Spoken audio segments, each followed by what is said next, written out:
c'est un alphabet qui a été utilisé pendant longtemps, notamment dans les armées, dans la marine. Et le père a estimé qu'il était bon que nous aussi, comme Xavéry, parce que nous appartenons au monde universel, de maîtriser cet alphabet. Mu by'ukuri ntabwo alphabet morse yashyizeho na Padiri Defuru, yari isanzwe ikoreshwa ari mu gisirikare, ari mu bagenderaga mu mazi, yakoreshejwe igihe kirekire. Noneho Padiri Defuru arebye yuko natwe tutagomba gusigara inyuma, arebye yuko tugomba kujyana n'abandi tukamenya iterambere rigezweho, ahitamo yuko n'abasabiri bagomba kwiga bakayimenya bakayikoresha. Alors, il y a deux choses qu'il faut bien avoir à l'esprit pour utiliser le morse. Hari ibintu bibiri ugomba gushyira ku mutima ukabimenya kugira ngo ukoreshe morse.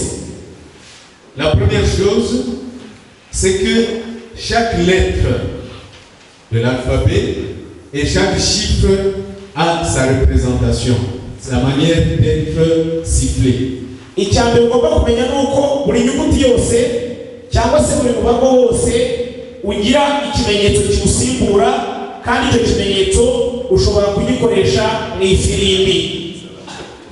Alors, la deuxième chose, c'est qu'il y a des groupes de lettres qui ont un certain nombre de caractéristiques communes.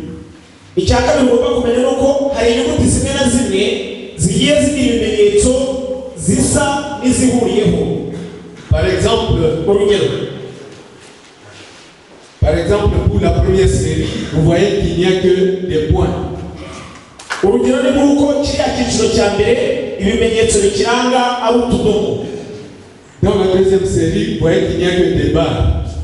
Naho mu kindi cyiciro ikimenyetso kirimo uturongo. Vous trouverez aussi que dans la série 3, chaque lettre commence par un point et un ou deux points ou trois. Donc plus vous abordez les différentes lettres, plus vous ajoutez les points. Icyiciro cya gatatu ni inyuguti zitangirwa n'ibimenyetso by'utudomo, kaba kamwe cyangwa tubiri cyangwa dutatu, bikaza guherutswa n'uturongo. Alors, regardez par exemple, quand le chef siffle le rassemblement, il fait ti-ta-ti, n'est-ce pas?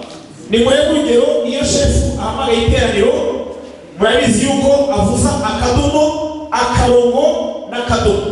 Parce que, voilà, la lettre R, c'est exactement cela, ça représente rassemblement. Biba bivuze yuko avuze iriya nyuguti ya ra itangira ijambo rassemblement. Alors, le sifflet morse, normalement, c'est celui-là. Ubundi firimbi, ubwoko bw'ifirimbi bukoreshwa muri morse ni buriya aberetse. Chacun de vous, comme chef, devrait se doter d'au moins un sifflet comme ça.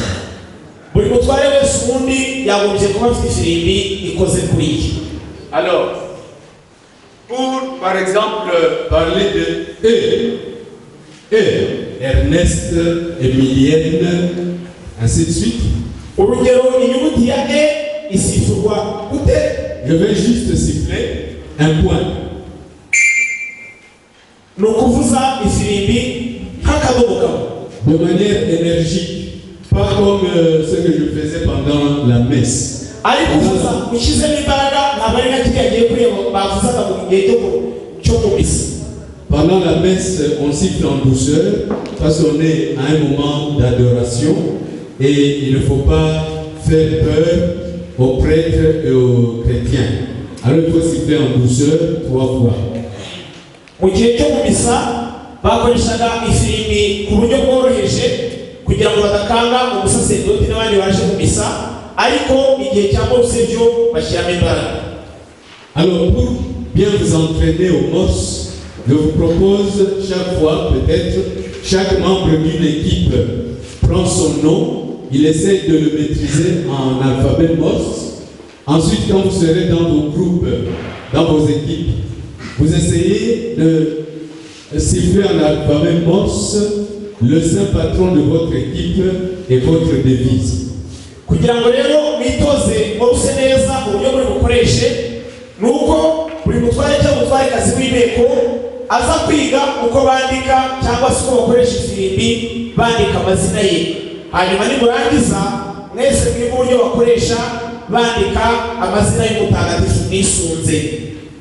Pour les chiffres, ce sont les mêmes consignes. On a des points et des barres, et donc chaque fois aussi, on peut siffler le point et le barre pour un chiffre. Par exemple, pour 1, on a 1 point et 4 barres. Lorsque vous êtes à 2, vous avez 2 points et 3 barres. Ainsi de suite. Donc, les barres diminuent, les points augmentent. Tandis que quand vous commencez 6, ce sont les barres qui commencent à augmenter.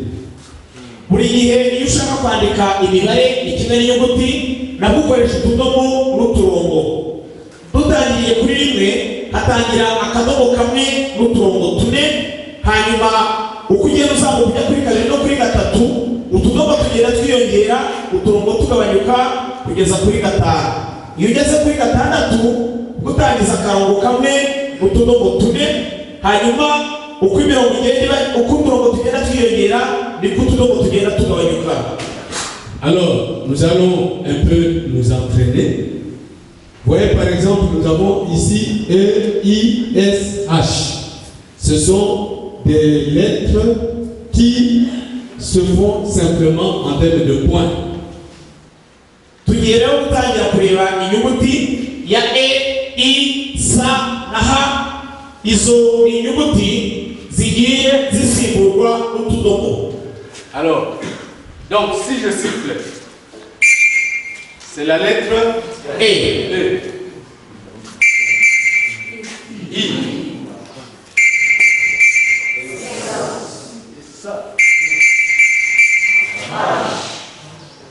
Alors, je vais dans l'autre. Regardez, je vais dans les chiffres, vous me direz quel est le chiffre que je siffle. Agiye noneho mu mibare murajya mumubwira bavuze uwuhe mubare kangahe.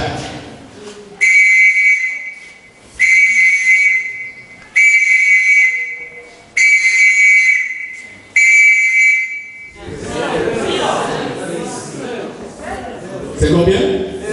0. Regardez, je vais encore siffler une lettre, vous me direz c'est laquelle. Agiye gukoresha ifirimbi ku nyuguti mumubwire ngo ni iyihe.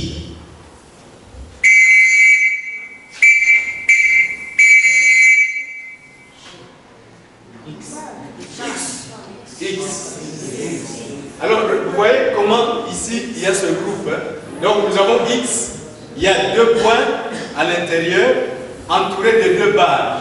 Tandis que P, c'est les 2 barres qui sont au milieu. Donc si je siffle,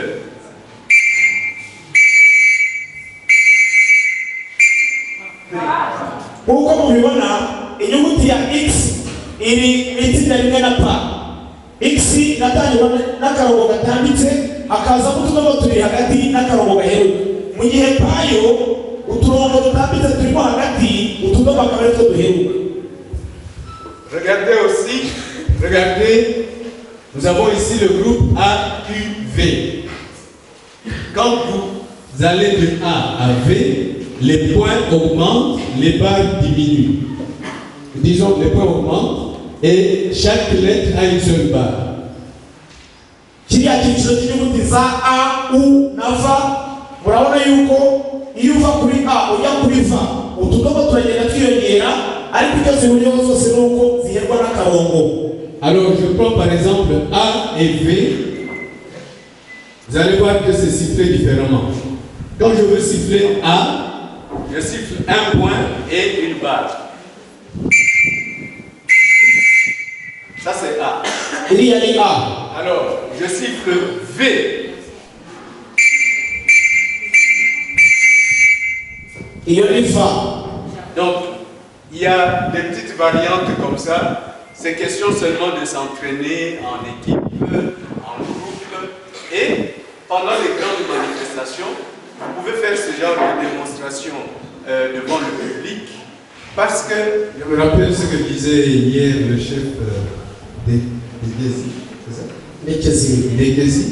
il disait, attention, un mouvement doit pouvoir attirer par ses spécificités, par ses techniques, par sa manière de travailler et d'être.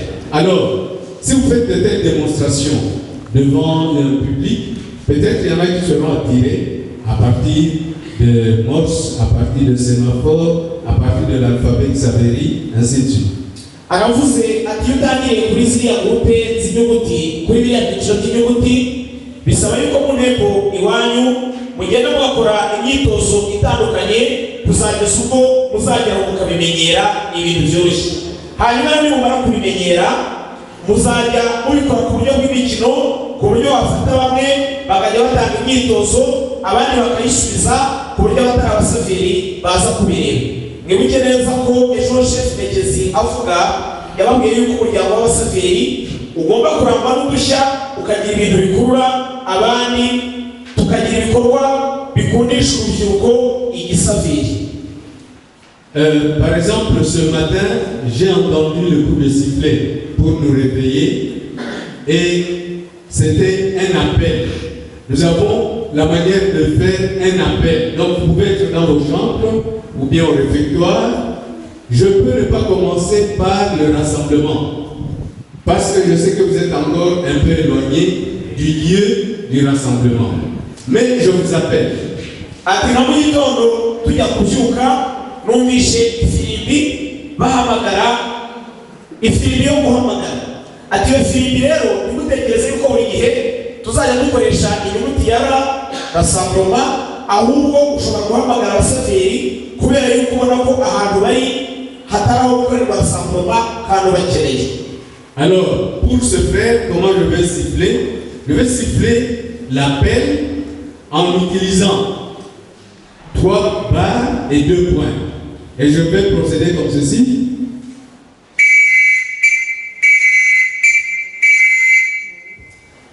Ibyo asifiye mu buryo bwo guhamagara abantu ubona batahita bajya kuri rassemblement.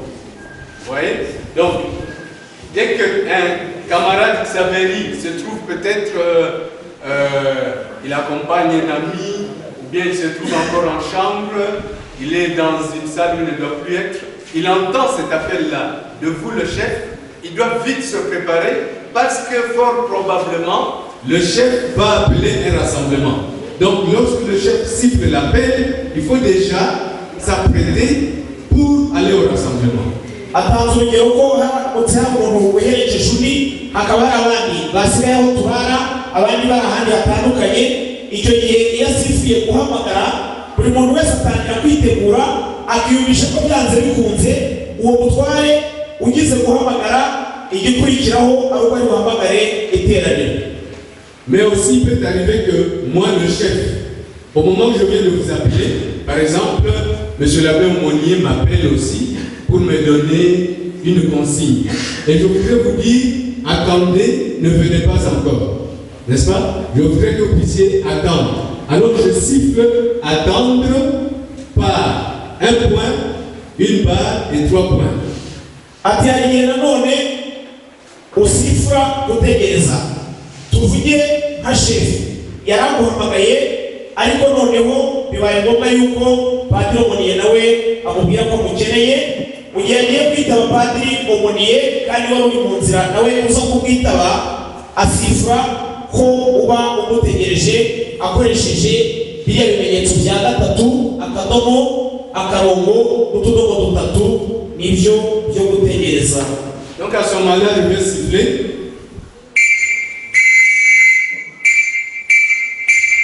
Iyo no gutegereza abari mu byanditse ni ku murongo wa gatatu. Donc si le Xaveri était déjà pressé de venir, il se dit, ah, le chef nous demande d'attendre. Ibyo bisifura igihe wari wahamagaye abantu bari bari mu baza bihuta baje kukwitaba none ubwabyo utegereze. Iyo babyumvise rero bamenya yuko utari hafi. Et hier, vous nous avez dit que vous allez organiser des bonnes actions à la cité, vous allez creuser 20 toilettes. Par exemple, le chef vous dit, maintenant, on doit arrêter le travail et rentrer sur le lieu du camp. Ati bambwiye ko kuwa mbere dufite igikorwa cy'urukundo, igikorwa cyo kubakira toilette abatishoboye. Ati hari igihe rero umutware yazababwira ati ni mube muretse gatoya mube mugumye mu ngando. Là, je vais utiliser le dernier terme là-bas avec 4 points, mais séparés de 2 barres. Et je vais...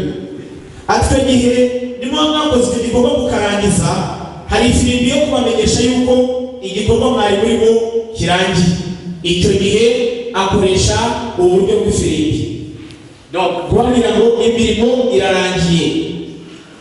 Donc, je vais siffler comme ceci.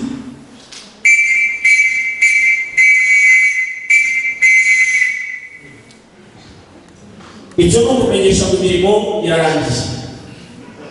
Donc, à ce moment-là, vous bouclez le travail, vous fermez vos affaires et vous préparez pour le prochain rassemblement ou la prochaine activité. Iyi ni birangiye murabizi, negeranye ibikoresho hanyuma mugasubira mu bindi mukajya mwiteguye yuko ari mwongere kuhamagara ku rindi teraniro.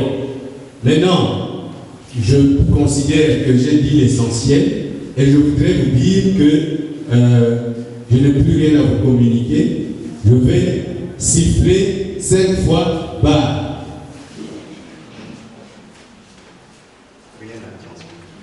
Arumva rero ari ubundi buryo basifura bashaka kumenyesha yuko ibyo yari yakubwiye yuko bihagije, nta yandi makuru ashaka kukubwira, ari no kuvuga ngo ntacyo nshaka kukubwira.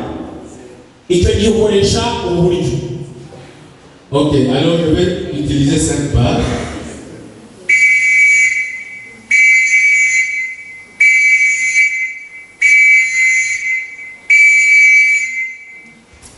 Ntacyo nshaka kukubwira. Donc, plus rien à vous communiquer à ce moment-là. Vous dites, ok, je m'occupe autrement. Icyo gihe urabimenye yuko noneho akanya uhawe ko kujya gukora imirimo yawe isanzwe. Maintenant, je sors un peu de l'alphabet Morse pour vous dire que actuellement, on a beaucoup de facilités de communication. On a des téléphones, on a des machines. Vous pouvez vous demander, mais pourquoi encore nous casser les nerfs en train d'apprendre tout ça? Atariko sundi turamutse twetse ibya Mose ababaza ko twabonye uburyo bwinshi bwo guharahana amakuru. Ati kuki ushobora kwibaza muti kuki tugomba kwimena umutwe twiga ibingibi bya Mose bigoranye? Justement, c'est parce que nous devons confirmer notre spécificité comme Xavéry et donc maîtriser certaines techniques qui ne sont pas à la portée de tout le monde. Impamvu nuko icyambere tugomba kugaragaza ubudasa bwacu nk'abasaveri, tukagaragaza icyo turusha abandi.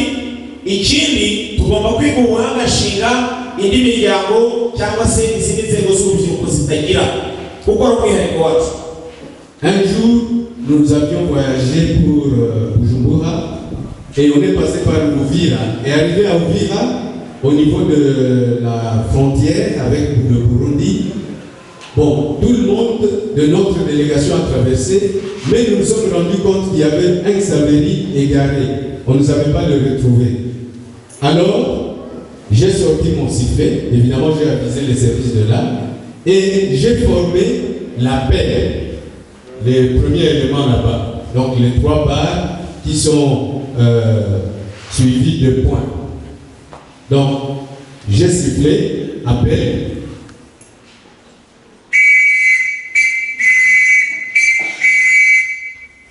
Alors, nous avons vu venir en courant notre ami Xavéry. En fait, il s'était caché dans la brousse pour un peu s'arranger. Je m'excuse de le dire en public, mais il était en train de s'occuper là-bas et il est venu en courant. Et ceux qui l'ont vu venir lui demandent, mais c'est vous qu'on cherche? Il dit, oui, j'ai suivi l'appel du chef. C'est un langage. Atubwiye ko hari igihe rimwe barimo batembera bajya Bujumbura, banyura ahantu bita Uvira, hanyuma mugenzi wabo umwe ajya kwikiranwa n'umubiri, aravuga ati byari ngombwa ko tuvugira mu ruhame ariko reka tuvuge. agiye kwikiranira n'umubiri baramubura, avana bifirimbiye akoresha ubu buryo abyumvise yahamagaye, uburyo bwo guhamagara. Amaze guhamagara babona mugenzi we abasha yiruka aho nyine amaze kwikiranira n'umubiri. Hanyuma n'abandi baramubaza bati ni iki we barimo gushaka? Ati ni jyewe, numvise ko shefu ampamagaye none nje niruka. Urumva baratangaye baravuga bati b'abantu ni abahanga. Alors, je vous propose de multiplier les exercices. Donc, comme je vous ai proposé là, vous essayez d'écrire votre nom en morse et au besoin de l'appeler. Vous écrivez votre saint patron de votre équipe actuelle en morse et la devise. Donc, quand vous dites par exemple Saint Matthieu, et on répond toujours courageux. Vous écrivez tout ça en alphabet morse. Nkuko yabidusabye rero gukomeza gukora imyitozo itandukanye, arongera kudusaba yuko no kuri morse twakora imyitozo yo kwandika amazina yacu, abatagatifu twisunze ndetse n'ibyivugo byacu, uburyo dukora imyitozo myinshi tukabimenya. Un Xaveri, c'est quelqu'un qui est toujours courageux, donc il ne faut pas être paresseux. Même lorsque l'exercice ne vous intéresse pas beaucoup personnellement, impliquez-vous pour maîtriser cela, parce que ceux qui ont appris tout ça avant vous ont profité de ce qu'ils ont appris en termes de rigueur, en termes de courage, en termes de répétition. Ce sont des qualités qu'on cultive à travers ce genre d'exercice. Ati umusaveri ntagomba kugira ubunebwe, ntagomba gucika intege no kwigana, mugomba kubikora kandi mukabikora neza nk'uko biba byateguwe. Ibyo ngibyo bituma ubwenge bwawe bufunguka. Voilà, j'espère qu'à d'autres occasions, on apprendra d'autres techniques telles que le secourisme, la pictographie, l'alphabet Xaveri. Il y a pas mal d'autres techniques, ainsi que les nœuds Xaveri. On pourra avoir peut-être d'autres occasions pour apprendre et maîtriser tous ces exercices. Nzabigisha ibindi bitandukanye ubuhanga nshinga bwinshi butandukanye ntiburangiye, hariho ubutabazi sekurisme, hariho izindi alfabe n'ubundi buhanga nshinga bwa gisaveri bwinshi butandukanye. Arizera ko tuzongera kubona umwanya akatwigisha. Encore une fois, merci et félicitations pour votre participation. Arabashimiye cyane kubera umuhate n'uburyo mwagaragaje bwo gukurikirana iri somo, namwe mumushimire. Murakoze.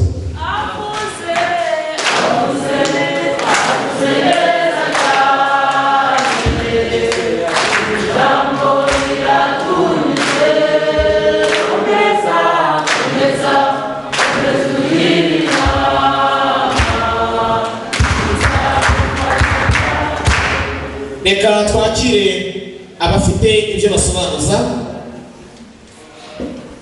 Undo mwatwigishije morse, ariko ntabwo mwaduhaye uburyo bwo kuyandika, uburyo inyuguti itandukana n'iyindi. Murakoze. Il a appris l'alphabet morse, mais que vous n'avez pas expliqué comment on sépare un mot à l'autre, une lettre à l'autre. Pour ce qui est de la séparation, on laisse passer un petit moment de silence, tout simplement. Ati kugira ngo umenye aho inyuguti itandukanira n'indi ku buryo bwo gukoresha isifure, usigamo akanya. Ni ukuvuga ngo mu gusifura kwawe usigamo akanya kagereranyije ku buryo wumvikanisha yuko iyo nyuguti n'ubundi yayirangije, nta bundi buryo ukoresha kuri sifure.